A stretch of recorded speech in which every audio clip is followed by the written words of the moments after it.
we saw that under section 22, if a person supplies goods or services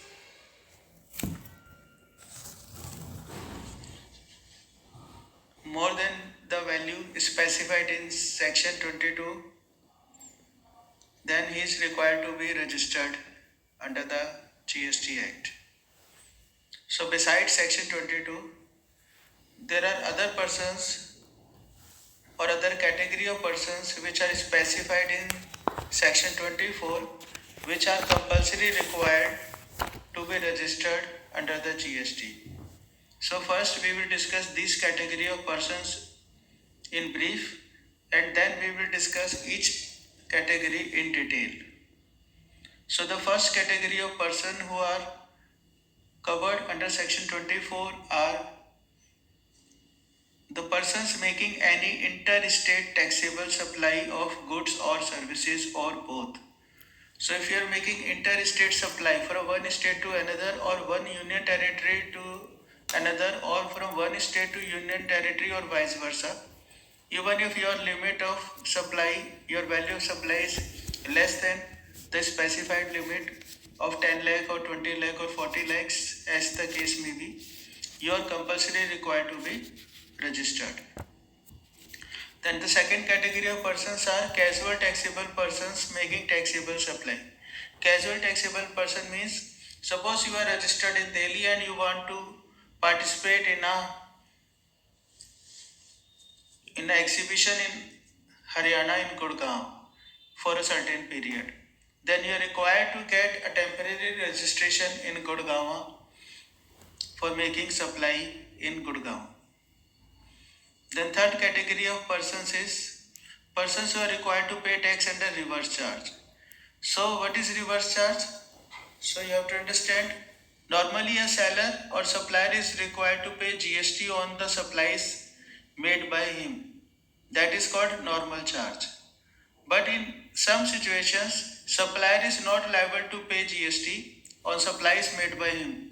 Instead, the buyer of the goods or services is required to pay GST on purchases made by him. That is called reverse charge, when the purchaser or buyer is required to pay GST on its purchases. In that case, those purchasers or buyers are required to get registered under GST. Then fourth category of persons are who are required to pay tax under subsection 5 of section 9. These will be discussed in later on. Then fifth category of persons is non-resident taxable persons making taxable supply. Means those non-resident persons who are out of India and they are making some transactions with the taxable persons in India and they are making taxable supply of goods or services in India. Then in such case those non-resident persons have to get registered themselves under the GST. Then sixth category of person is persons who are required to deduct tax under section 51 whether or not separately registered under this act. Again, this will be discussed later in detail.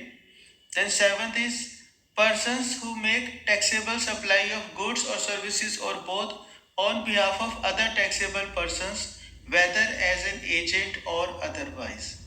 So if a person is making sale of goods as an agent on behalf of principal, then such agent is also required to be registered. Then eighth category is input service distributor, in short form ISD, whether not separately registered in this act.